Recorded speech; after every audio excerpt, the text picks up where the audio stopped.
فریضہ زکوٰۃ نکالنے والے کے نفس کو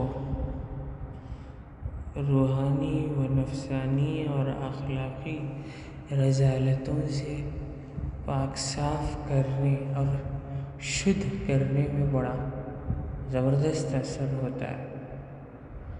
چنانچہ قرآن کریم میں اللہ تعالیٰ نے اپنے نبی کو حکم دیا، خذ من اموالہم صدقۃ تطہرہم وتزکیہم بہا وصل علیہم ان صلاتک سکن لہم واللہ سمیع علیم۔ تطہرہم وتزکیہم کے سلسلے میں، اس کی تفسیر کے سلسلے میں 4 اقوال کہے گئے ہیں۔ پہلا قول یہ ہے تطہرہم یعنی گناہوں کی گندگی اور میل سے آپ انہیں پاک صاف کریے زکوٰۃ نکال کر۔ دوسرا قول یہ ہے کہ آپ ان کو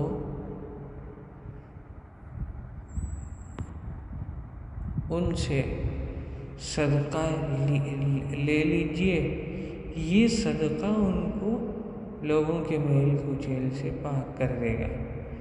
تیسرا قول یہ ہے کہ آپ ان کے مال سے زکوٰۃ لیجئے اور آپ ان کو اس صدقے کی بدولت، اس زکوٰۃ کی بدولت آپ انہیں پاک صاف کر دیں گے۔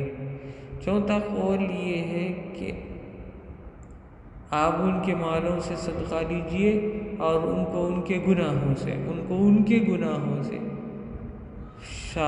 پاک صاف کریے۔ خیر، ان سب تفاسیر کے مابین کوئی تعارض اور ٹکراؤ نہیں ہے، اس لیے کہ تطہیر کا معنی تمام مفاہیم میں شامل ہو جاتا ہے، اور زکوٰۃ نکالنا ایک نیکی ہے، اور نیکی برائی کو مٹا دیتی ہے اور لوگوں کے دلوں کو کینہ کپٹ اور دشمنی اور حسد کی آلائش سے پاک صاف کر دیتی ہے۔ اور زکوٰۃ نکالنے والا اپنی زکوٰۃ رسول اللہ صلی اللہ علیہ وسلم اور آپ کے عاملین، زکوٰۃ وصول کرنے والے اور آپ کے خلفاء کے قاصدوں اور عاملین زکوٰۃ اور